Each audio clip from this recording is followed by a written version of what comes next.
오늘부터 이제 에베소 강의를 시작하고자 합니다. 에베소 강의를 준비하면서 떠오른 말이 작지만 강하다. 무엇을 두고 한 말이겠습니까? 작지만 강하다. 에베소를 공부하면서 이제 많은 신학자들과 목회자들이 에베소서에 대해서 이구동성으로 하는 말을 모아보니 결론적으로 제 마음속에 떠오른 생각이었습니다. 작지만 강하다. 이게 에베소서에 대한 평가였습니다. 우리 에베소서 NIV 주석을 쓴 클라인 스노드 글래스는 에베소서를 신약의 스위스라고 말을 했습니다.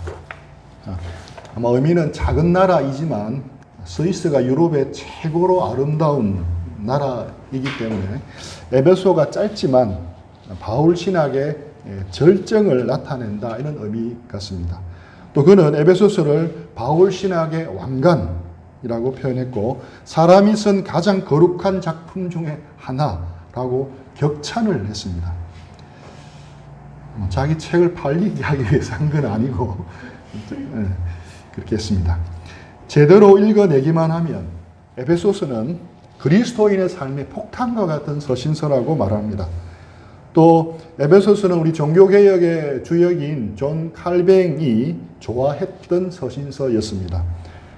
또 윌리엄 바클레이라는 분은 에베소서를 서신서의 여왕이다 라고 말하면서 사람이 쓴 가장 신적인 저술이라고 평가를 했습니다. 또 존 맥케이 교수는 사도 바울의 모든 저술 중에서 가장 위대하고 가장 성숙하고 우리 시대에 가장 적절한 서신서다라고 말을 했습니다. 그리고 기독교의 정류된 진수요, 그러니까 기독교 신앙의 엑기스가 들어있는 거룩한 기독교 신앙에 대한 가장 권위 있고 완전한 요약이다라고 말을 했습니다. 모두가 감탄이고 격찬 일색이었습니다. 그래서 에베소서를 시작하면서 정리된 것이 작지만 강하다, 또 짧지만 강력하다라는 결론이었습니다. 가수에게 자기 앨범에 수록된 모든 곡이 소중하지만 그 중에서도 좀 더 가수가 밀고 싶은 곡이 메인 트랙이 있잖아요. 그죠? 메인 트랙이라 하는데 에베소서가 그런 메인 트랙이 아닐까 하는 생각을 해봤습니다. 사실은 에베소서를 이전에 한번 하려고 했다가 너무 어려워서 또 중간에 포기를 했었습니다. 시작하려 했다가. 근데 이 놀라운 서신서인 에베소서를 강해하는 또 저에게도 또 앞으로 4개월 내지 5개월 동안 듣게 될 여러분에게도 이 에베소서에 감추어진 하나님의 놀라운 은혜와 경륜에 우리 눈을 뜨게 되는 복이 있기를 축복합니다. 우리 에베소서는 전체 6장으로 되어 있습니다. 다른 바울 서신처럼 전형적인 패턴을 동일하게 따르고 있습니다. 전반부 1장부터 3장까지는 교리적인 강론이고 후반부 4장부터 6장까지는 삶의 실제적인 권면입니다. 오늘 본문은 그 에베소서 서론 부분으로 인사말에 해당하는 겁니다. 우리 에베소 1장에 보면 하나님의 뜻으로 말미암아 그리스도 예수의 사도된 바울은 에베소에 있는 성도들과 그리스도 예수 안에 있는 신실한 자들에게 편지하노니. 1절은 바울이 에베소 교회에 보내는 편지라고 밝히고 있습니다. 어떤 학자들은 에베소가 여러 가지 이유로 바울이 기록한 서신서가 아니라고 주장을 하기도 합니다. 또 어떤 학자들은 거기에 대해서 여러 가지 이유로 반대해서 저자가 바울이라고 합니다. 하지만 1절에서 편지를 적은 사람이 바울이라고 분명하게 말하고 있습니다. 또 어떤 사본에는 에베소에 있는 이란 말이 없기 때문에 이 편지가 에베소를 비롯한 주위의 교회들이 다 돌려보도록 만든 회람서신이라 주장하기도 한데 분명한 것은 보낸 사람이 바울이고 받는 교회가 에베소 교회인 것은 달라지지가 않습니다. 왜냐하면 분명히 성경에 이렇게 명시가 되어 있기 때문입니다. 2절에 보면 하나님 우리 아버지와 주 예수 그리스도로부터 은혜와 평강이 너희에게 있을지어다. 그래서 우리가 에베소서 읽으면 1, 2절은 서론에 해당해 짧은 인사말이기 때문에 그냥 별 생각 없이 읽어 내려갑니다. 하지만 이 짧은 인사말 안에는 에베소의 핵심이 담긴 두 단어가 이렇게 있습니다. 뭡니까? 은혜와 평강입니다. 그럼 은혜와 평강은 어떤 관계이겠습니까? 은혜와 평강. 원인과 결과입니다. 그래서 은혜는 원인이고 평강은 그 원인의 열매라고 할 수 있습니다. 은혜는 셀미요 원천이고 근원입니다. 우리 나룻배를 타지 않으면 건널 수 없는 거대한 그 강줄기도 거슬러 올라가다 보면 어느 산속에서 시작된 작은 샘물에서 그 근원이 있다는 걸 알 수가 있습니다. 우리 한반도 허리를 관통하는 한강도 얼마 전에 TV를 보니까 태백 산맥에 있는 금룡소라는 작은 샘 근원에서 시작했습니다. 이게 한강의 물 근원입니다. 성도의 삶에 있어서 이런 원천이고 샘 근원은 바로 은혜입니다. 하나님의 은혜입니다. 은혜의 샘이 모여서 큰 강을 이룬 것이 평강입니다. 강물 같은 하나님의 은혜가 평강이라는 강을 이룬 겁니다. 즉 예수님을 통해 주어지는 하나님의 은혜가 있는 곳에 진정한 평강이 있다는 겁니다. 평강이 히브리어로 뭡니까? 평강. 우리가 제일 잘 아는 몇 개 아는 히브리 중에 하나가 샬롬입니다. 샬롬. 샬롬. 그래서 죽을 놈이 아니고 샬롬입니다. 이 샬롬은 한 개인에게 주어지는 개인적인 내적인 평안만을 말하지 않습니다. 그 이상을 말합니다. 샬롬은 하나님과의 평화를 회복하고 사람들 간의 화평한 관계를 회복하고 자연과도 조화와 평화를 이루는 것을 말합니다. 그래서 이 은혜와 평강은 에베소의 핵심 주제입니다. 제가 그 에베소서를 찾아보니까 은혜라는 단어가 12번 나왔습니다. 유사한 개념인 사랑이라는 단어까지 합치면 34번이나 반복되어 나왔습니다. 그리고 평강이라는 단어, 또 그와 유사한 개념을 가진 통일, 하나됨, 한이라는 단어를 합치니까 총 17번이 나왔습니다. 그리고 제일 많이 나온 것은 그리스도 안에라는 단어입니다. 그리스도 안이라는 단어는 무려 31번이 나왔습니다. 그래서 정리하자면 에베소서는 예수님 안에 있는 은혜의 샘들이 모여서 평강의 큰 강을 이루는 서신서다라고 할 수가 있는 것이었습니다. 1절부터 그 하나님의 은혜의 능력이 1절부터 감추어져 있습니다. 하나님의 뜻으로 말미암아 그리스도 예수의 사도된 바울은 이랬는데 이 짧은 표현 안에 사실 엄청난 은혜가 숨어 있습니다.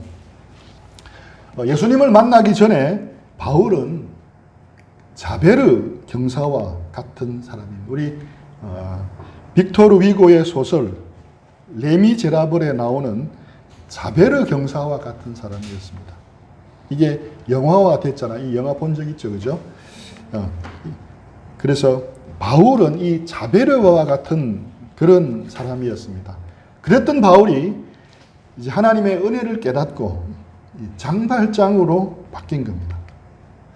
그래서 레미제라블은 불어로 레가 이렇게 정관사라서 레미제라블 해서 비참한 사람들이라는 뜻입니다. 몇 년 전에 영화로도 나왔는데 이 소설에서 작가가 염두에 둔 가장 비참한 사람은 그 1등은 누구겠습니까? 도시 빈민가에서 어렵게 살아가던 장녀들, 고아들, 가난한 사람이겠습니까? 우리가 언뜻 생각하기에는 장발장이 떠오릅니다. 장발장이 제일 비참한 사람 1등이라 생각이 됩니다. 빵 살 돈이 없어서 배고픈 조카를 위해서 빵 하나를 훔쳤는데 그것 때문에 19년간이나 비참한 감옥에서 짐승처럼 자기 청춘을 다 보냈습니다. 그렇기 때문에 아마 장발장이 1등이 아닌가 생각을 할 수가 있습니다. 하지만 레미제라블의 작가 빅토르 위고는 아니라고 단호하게 말합니다. 그리고 전혀 비참하지 않을 것 같은 한 사람에게 카메라를 들이대고 줌인합니다. 누구겠습니까? 아까 말했던 자베르 경사입니다. 그래서 빅토르 위고가 말하고 싶은 것은 은혜를 깨닫지 못한 사람이 바로 레미제라블이라는 겁니다. 비참한 사람이라는 겁니다. 자베르는 정의의 화신이었지만 은혜라는 단어가 그의 사전에는 빠져 있었습니다. 법을 철저히 지키는 것만이 사람과 세상을 변화시키는 유일한 방법이라고 철저히 믿었습니다. 하지만 그것은 잘못된 신념이었습니다. 예수님을 만나기 전에 바울은 이 자베르 경사와 같은 사람이었습니다. 레미제라블, 비참한 사람이었습니다. 비록 바울은 사회적으로 뛰어난 자리까지 올랐지만 그는 하나님 보시기에 비참한 사람이었습니다. 우리 역시 예배에는 나오지만 하나님의 은혜를 깨닫지 못하면 우리가 아무리 사회적으로 지위가 있고 성공한 사람이라도 빅토르 위고가 말하는 비참한 레미제라블이 될 수가 있다는 것을 알아야 합니다. 우리 바울은 AD 1년경에 그러니까 예수님과 거의 비슷한 시기에 태어났습니다. 성경은 그가 다소에서 출생했다고 기록합니다.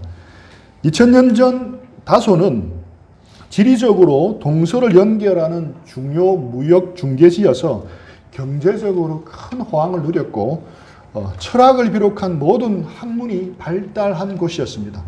자연히 다소 사람들은 자신들이 그곳 출신이라는 것에 대해서 긍지가 있었습니다. 바울이 유대인이면서도 남다른 세계관과 높은 학식을 겸비할 수 있었던 것은 그의 출생지와 무관하지도 않습니다. 그 역시 다소 출신임을 자랑스럽게 여겼습니다. 그는 태어나면서부터 로마 시민권을 얻었습니다. 우리가 잘 알듯이 로마 시민권은 대단한 특권이었습니다. 자, 누가 한번 읽어주시겠습니까? 사도행전 22장 3절. 나는 유대인으로 길리기아 다소에서 낳고 이성에서 자라 가말리엘의 문화에서 우리 조상들의 율법에 엄한 교육을 받았고 오늘 너희 모든 사람처럼 하나님께 대하여 열심히 있는 자라. 네, 그의 부모는 텐트 만드는 일로 가게를 꾸렸던 것 같습니다. 그렇게 부유한 편은 아니었을 겁니다. 그래도 그들은 하나님을 열심히 섬기는 신앙인이어서 아들은 유대교 본산지인 예루살렘으로 보내 공부시킬 계획을 세웠습니다. 그동안 모은 모든 돈으로 사울을 예루살렘으로 유학을 보냅니다. 그리고 사울은 그 유명한 가말리엘 문화에 들어가서 공부를 하게 됩니다. 오늘날 치면 하버드 대학이나 옥스퍼드 대학에 견줄 수 있는 곳입니다. 거기서 사울은 구약의 율법을 다 배우고 통달할 정도로 전문가가 됩니다. 우리는 그가 얼마나 종교적으로 완벽한 삶을 살았는지 빌립보서를 통해서 알 수가 있습니다. 자, 한번 빌립보서 3장 4절로 6절 누가 읽어주시겠습니까? 그러나 나도 육체를 신뢰할 만하며 만일 누구든지 다른 이가 육체를 신뢰할 것이 있는 줄로 생각하면 나는 더 그러하니 나는 8일 만에 할례를 받고 이스라엘의 족속이요 베냐민 지파요 히브리인 중에 히브리이며 율법으로는 바리새인이요 열심으로는 교회를 박해하고 율법으로는 흠이 없는 자라. 네, 이처럼 그는 종교적으로 완벽한 삶을 살았습니다. 우리가 보통 믿기 전에는 사울, 큰 자였는데 믿고 난 뒤에는 바울, 작은 자가 되었다고 그런 말을 많이 듣잖아요. 이건 참 은혜로운 말입니다. 믿기 전에는 큰 자였는데 사울이었는데 믿고 난 뒤에는 바울이 되었다. 근데 이거는 팩트는 아닙니다. 은혜로운 말이지만 팩트가 아니라는 겁니다. 팩트는 바울은 로마식 이름이고 사울은 히브리식 이름이었습니다. 다소에서 태어났기 때문에 원래 두 가지 이름을 다 가지고 있었습니다. 바울은 사울이라는 이름으로 성경에 처음으로 등장하는데 그때의 모습은 영팔없는 자베르 경사였습니다. 정의감만 있어서 얼음같이 차가운 사람이었습니다. 그의 눈은 매서웠으며 남을 정오하는 분노로 불타올랐습니다. 그리고 높은 기준을 가지고 다른 사람들을 함부로 정죄했습니다. 사울의 첫 등장은 유대식 사형 장면이었습니다. 스데반을 돌로 쳐 죽이는 장면이었습니다. 사내들인 공의회 앞에서 스데반이 복음을 전하자 사람들은 회개하지 않고 분노를 합니다.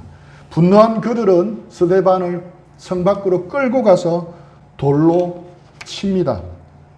사도행전 7장 58절에 보면 성 밖으로 내치고 돌로 칠세 정인들이 옷을 벗어 사울이라는 청년의 발 앞에 두니라. 율법에서 사람을 죽이는 데는 두세 명의 정인이 필요한데 그 정인들이 돌로 치기 전에 겉옷을 벗어서 이 사울의 발 앞에 갖다 두었다고 합니다. 이게 무슨 말일까요? 스데반을 죽이는 일을 주도한 것이 바로 사울이라는 의미입니다. 사람을 돌려 쳐서 죽이는 것만 생각해도 끔찍한 일인데 그 주동자가 바로 사울이라는 겁니다. 사울은 스데반을 죽이고 나서 그것으로 만족하지 않습니다. 자기가 죽여야 할 사람을 당연히 죽였다 여기고 예루살렘에 있는 교회들까지 핍박하기 시작합니다. 사람들을 잡아 가두고 돌로 칩니다. 그 결과 예루살렘 성도들이 다 흩어져 버렸습니다. 그 정도에도 사울이 성에 차지 않습니다.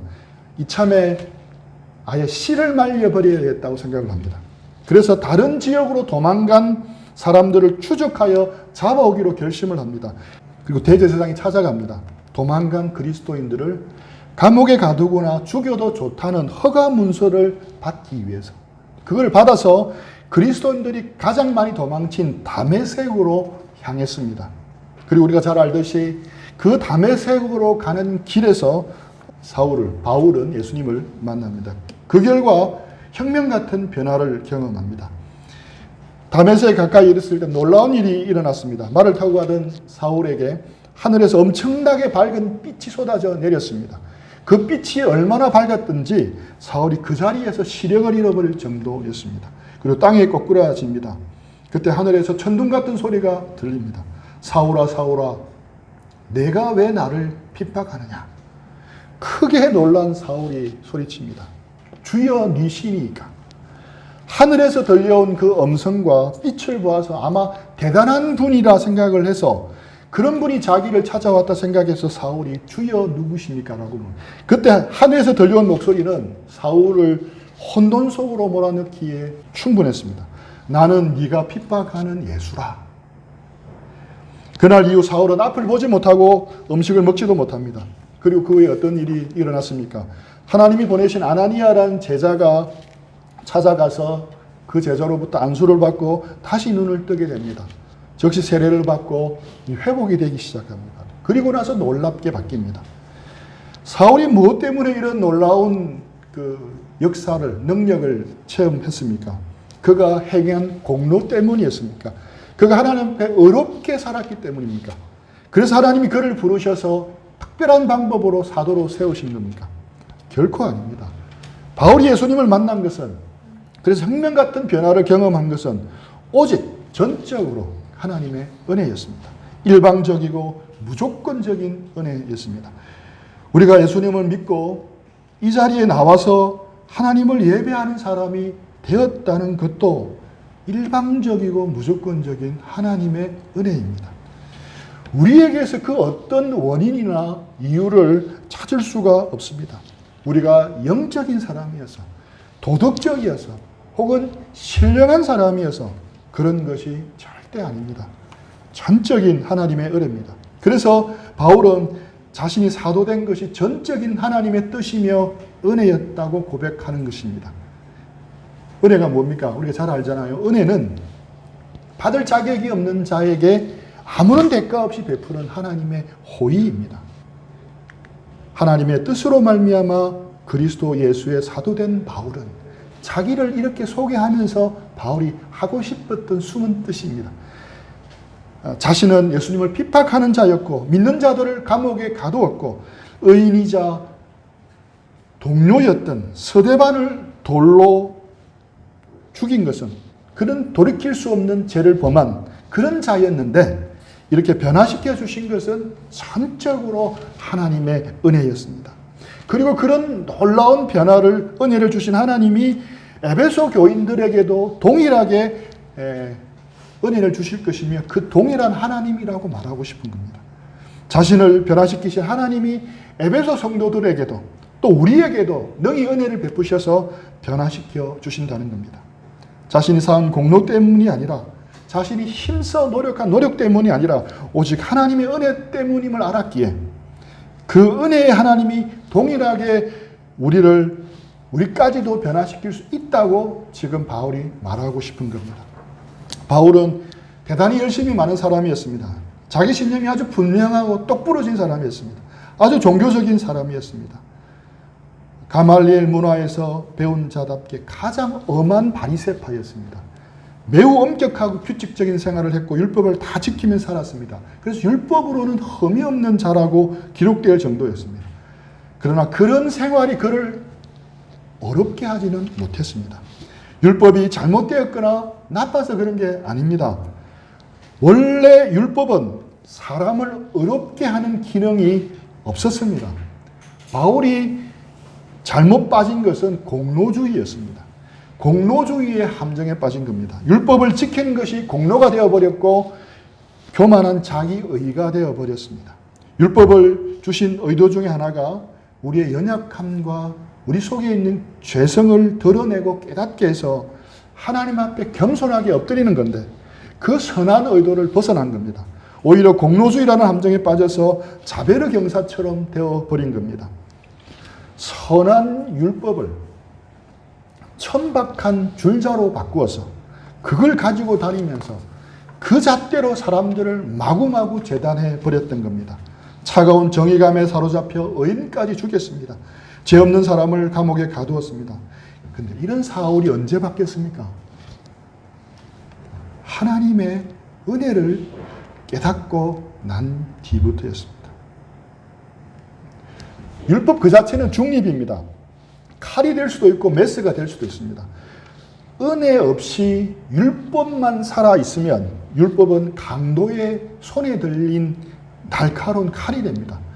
하지만 은혜 가운데 붙들린 율법은 노련한 외과의사 손에 들려진 메스가 되는 겁니다. 이처럼 율법은 중립적이어서 사람을 해치는 칼이 될 수도 있고 사람을 살리는 메스도 될 수가 있는 겁니다.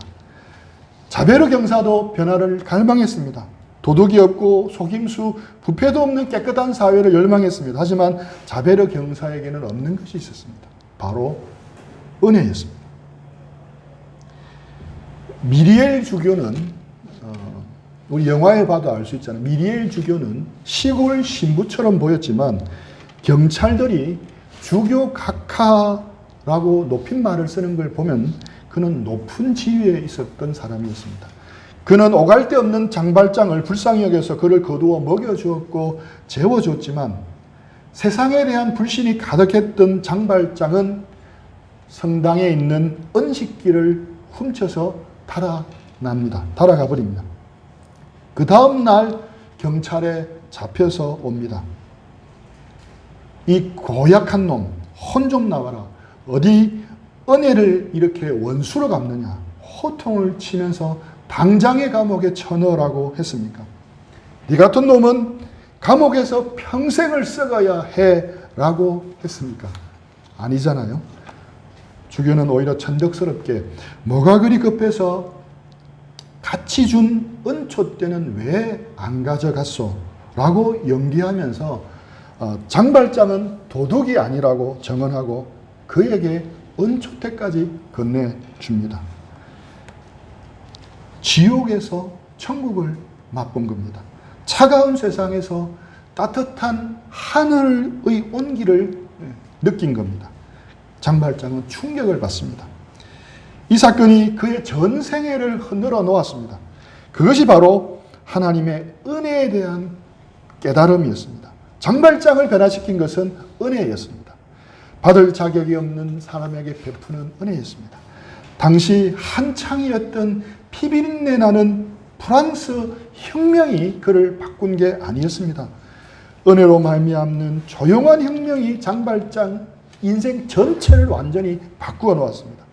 이처럼 하나님의 은혜에 대한 각성은 우리 인생에 놀라운 변화를 가져다 줍니다. 이것은 바울만이 아니었습니다. 또 장발장만도 아니었습니다. 에베소 성도들도 변화시켰습니다. 우리 에베소에 있는 성도들과 그리스도 예수 안에 있는 신실한 자들에게 편지하노니, 여기 에베소에 있는 성도들이라는 단어를 좀 생각해 볼 필요가 있습니다. 당시 에베소가 어떤 곳이라는 것을 우리가 제대로 알면 에베소에 있는 성도라는 의미가 새롭게 와닿을 겁니다. 에베소는 지금 터키에 있는데 당시 소아시아 서부 지역에서 가장 중요한 도시였습니다. 에베소는 항구 도시로서 지리적으로 주요 무역 교차로의 교차점에 위치해 있었기 때문에 상업이 발달했습니다. 항구 도시고 상업이 발달한 지역이면 흔히 나타난 현상인 퇴폐적인 문화가 번창하고 있습니다. 게다가 에베소는 모든 종교의 중심지였습니다. 로마 제국 시대 에베소에서는 아르테미스 여신, 우리가 성경에 아데미 여신이라고 하죠. 아데미 여신 숭배가 성행하였습니다. 이 아데미 신전은 여러 곳에 있었는데 웅장한 그 에베소에 있는 이 아데미 신전은 웅장한 규모와 아름다움 때문에 고대 세계의 7대 불가사의 가운데 하나로 꼽히는데, 이 에베소 아데미 신전이 바로 이 에베소에 있었습니다. 이게 복원한 아데미 신전입니다. 이 현재 아데미 신전입니다. 기둥 하나만 남았습니다.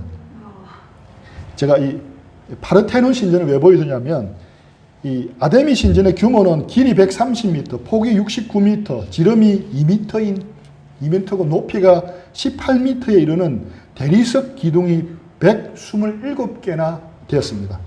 우리가 익숙한 그리스 아테네의 이 파르테논 신전보다 딱 2배 이상의 크기입니다. 매년 3, 4월에 열리는 아데미 축제 때에는 각국으로부터 많은 순례자들이 에베소에 모여들었습니다. 이것이 에베소 경제에도 큰 도움이 되었습니다. 그들은 아데미 여신을 섬겼는데 그 축제 기간에는 어떤 법에도 저촉되지 않고 남녀가 마음에 드는 사람과 성관계를 맺을 수가 있었습니다. 혼음을 할 수 있었습니다. 그래서 쾌락을 즐기려는 숱한 사람들이 에베소에 모여 아데미 여신을 섬기고 난 후 자기가 마음에 드는 사람과 혼음을 했습니다. 아내를 바꾸고 남편을 바꾸었습니다. 이처럼 에베소는 엄청난 타락의 도시였습니다.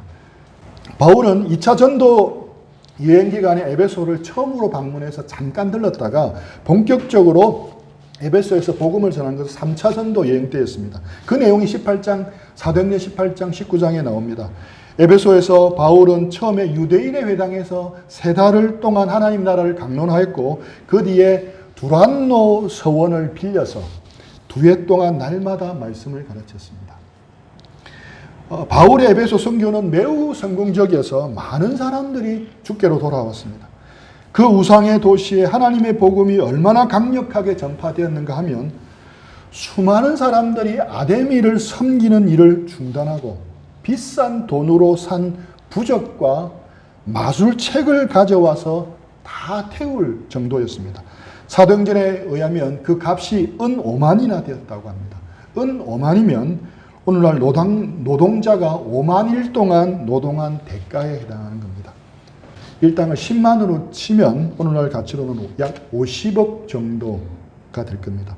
50억 그 금액에 되는 그 우상에 관련 물품을 다 가져다가 모아서 다 태웠다는 겁니다. 바울이 시킨 게 아닙니다. 자발적으로 한 겁니다. 바울이 조용히 복음을 전했는데 그 은혜의 역사가 혁명처럼 에베소에 일어난 겁니다.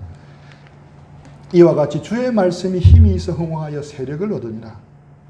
이처럼 은혜는 말씀을 가르치는 일을 통해서 조용한 가운데 전해지지만 그것이 일으키는 변화는 혁명과도 같은 것이었습니다. 타락한 우상도시 에베소에서 은혜로 말미암는 조용한 혁명이 일어나 에베소라는 이미지와는 전혀 걸맞지 않는 에베소 성도, 거룩한 백성, 에베소 성도가 생기고 에베소 교회가 생긴 겁니다. 바울은 이 하나님의 은혜에 사로잡힌 사람이었습니다. 그는 하나님의 은혜가 일으키는 능력을 아는 사람이었습니다. 그래서 그는 오직 예수님의 복음만 전거했습니다. 오직 예수님의 십자가만 증거했습니다. 왜냐하면 예수님의 십자가와 예수님의 복음만이 은혜의 절정이었기 때문입니다. 바울은 3년간 에베소 사역을 기로하고 드로아를 거쳐서 마게도냐 아가야 교회를 돌아보고 예루살렘으로 갑니다. 이것이 3차 전도 여행의 일정입니다.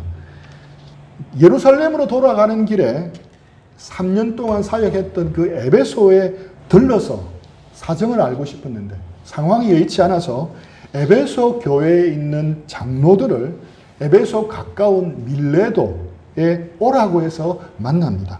그리고 이제 자신이 예루살렘으로 가면 체포될 것을 직감하고 다시는 에베소 교회 형제 자매들을 볼 수 없을 것을 알고 마지막 고별 설교를 합니다. 자, 누가 한번 읽어주시겠습니까? 이 말을 한 후 무릎을 꿇고 그 모든 사람들과 함께 기도하니 다 크게 울며 바울의 목을 안고 입을 맞추고 다시 그 얼굴을 보지 못하리라 한 말로 말미암아 더욱 근심하고 때까지 그를 상송하니라. 네, 감사합니다. 그리고 고별 설교 후에 함께 기도하고 서로 껴안고 다 크게 웁니다. 예루살렘으로 가면 잡히고 죽을 수도 있다는 것을 알았기 때문에 더욱 애틋하게 마지막 이별을 고하고 있는 겁니다. 만약 여러분이 바울이라면 이 마지막 한 번밖에 없는 고별 설교에 어떤 말씀을 전하겠습니까? 아마 자기 생에 가장 하고 싶었던 말씀, 꼭 소중하게 붙들었으면 하는 말씀을 전했을 겁니다. 그가 마지막으로 에베소 교회에 전한 말씀은 사도행전 20장에 나오는데 그 키워드는 은혜였습니다. 우리 사도행전 20장 24절에 보면 내가 달려갈 길과 주 예수께 받은 사명 곧 하나님의 은혜의 복음 정언한 일을 마치려 하면은 나의 생명조차 조금도 귀한 것으로 여기지 아니하니라. 복음은 은혜의 복음이었습니다. 은혜의 복음을 정언하는 일을 위해서 지금까지 수고했고 앞으로도 생명조차도 귀한 것으로 여기지 않고 전할 거라고 말합니다. 지금 내가 여러분을 주와 및 그 은혜의 말씀에 부탁하노니 그 말씀이 여러분을 능히 든든히 세우사 거룩하게 하심을 입은 모든 자 가운데 기업이 있게 하시리라. 말씀은 은혜의 말씀입니다. 그는 이 은혜의 말씀에 에베소 교회를 부탁했습니다. 바울에게는 내세울 만한 수많은 간증거리, 수많은 역사에 대한 체험이 있었습니다. 아마 밤을 새워서 이야기해도 신나게 이야기할 수 있을 것이었습니다. 게다가 에베소 사역은 아주 성공적이었습니다. 우상을 섬기는 그 도시에서 엄청난 역사가 일어났습니다. 하나님이 바울의 손으로 놀라운 능력을 행하게 하시니 심지어 사람들이 바울의 몸에서 손수건이나 앞치마를 가져다가 병든 사람에게 얹으면 그 병이 떠나고 악귀도 나가더라. 바울의 손으로만 하나님이 놀라운 능력을 행하신 게 아니었습니다. 하나님이 그를 얼마나 축복하셨던지 바울이 텐트 메이킹을 하면서 사용했던 그 땀 냄새 나는 손수건 앞치마를 통해서도 놀라운 능력이 일어났습니다. 그러니 자랑하려면 얼마나 자랑할 게 많았겠습니까? 에베소만이 아니라 아시아 각 지역의 수많은 교회를 개척하면서 경험한 무용담이 얼마나 많았겠습니까? 라떼는 말이야 하면서 할 말이 얼마나 많았겠습니까? 그러나 바울 사도는 마지막 고별 설교에서 일체 한마디도 그런 말을 하지 않습니다. 오직 예수 그리스도의 은혜의 복음, 오직 예수 그리스도의 은혜의 십자가, 은혜의 말씀, 예수 그리스도 안에 있는 은혜만 나누었습니다. 그것만이 그의 자랑이었습니다. 바울은 3차 전도 여행을 한 후 예루살렘에 가서 예상대로 포로로 잡혀서 로마로 압송이 되고 로마 지하 감옥에 갇히게 되는데 그곳에서 우리가 오늘 공부하는 이 에베소서를 적은 겁니다. 우리가 읽는 이 에베소서에도 라떼는 말이야 하면서 그가 그동안 행했던 놀라운 기적이나 이적에 대해서는 그 어디에도 찾아볼 수가 없습니다. 오직 은혜뿐이었습니다. 장엄한 하나님의 은혜에 비하면 그것들은 아무것도 아님을 그가 알았기 때문입니다. 기독교의 신앙, 기독교 신앙의 출발도 은혜고 과정도 은혜고 결론도 은혜입니다. 은혜의 샘이 모여서 평강의 강줄기가 되고 그것이 그런 넉넉한 그 평강 안에서 만물이 하나로 통일되는 것이 하나님의 큰 계획이었습니다. 하나님이 원하시는 새로운 사회였습니다. 하나님이 꿈꾸는 새로운 교회 공동체의 모습이었습니다. 이것이 미리 보는 에베소 교회, 에베소서의 큰 그림입니다. 저는 보기와 다르게 도시 출신이어서 대학교 때 밀양에 캠핑을 가서 처음으로 은하수를 보았습니다. 네, 은하수 못 본 분 아직 있을 겁니다, 아마. 그렇죠? 은하수 못 본 분, 예성이 은하수 봤겠네? 예성이는 저 뉴질랜드 가서 봤을 것 같은데, 당시만 해도 이건 밀양은 아닙니다. 참고 자료로 어느 한국의 언어에서 찍은 은하수입니다. 그 당시만 해도 밀양은 청정 지역이어서 그런지 밀양의 여름 밤하늘에 펼쳐진 은하수가 생전 처음 보니까 너무너무 놀라웠습니다. 도시의 가로등과 여러 조명 때문에 보지 못했던 장엄한 광경을 본 겁니다. 풀벌레 소리, 개구리 울음소리를 들으면서 그 개울가 자갈밭에 누워서 올려다본 은하수는 너무너무 놀라웠고 보면 볼수록 경외감마저 들게 했습니다. 에베소 강의 그 첫 이 설교를 준비하면서 그때 본 장엄한 은하수가 생각이 났습니다. 그리고 기도가 됐습니다. 이 에베소서 말씀을 통해서 여름 밤하늘 은하수와는 비교도 안 되는 장엄하고 광대한 하나님의 은혜를 더 경험하도록 기도가 되었습니다. 제가 먼저 경험을 해야 할 것 같고 또 여기 있는 우리 형제자매들도 경험하기를 기도했습니다. 사실 그 은혜가 너무너무 크기 때문에 그 끄트머리 부스락이라도 경험하고 맛보는 것만 해도 우리에게는 엄청난 일입니다. 이번 에베소서 강해를 통해서 하나님의 그 은혜를, 이런 은혜를 경험하고 또 그 장엄한 하나님의 은혜 앞에 압도되는 그런 역사가 저에게도 또 우리 형제자매들에게도 다 있기를 기도하며 축복합니다. 네. 하나님 우리 아버지와 주 예수 그리스도로부터 오는 은혜와 평강이 우리 모두에게 넘치기를 축복합니다.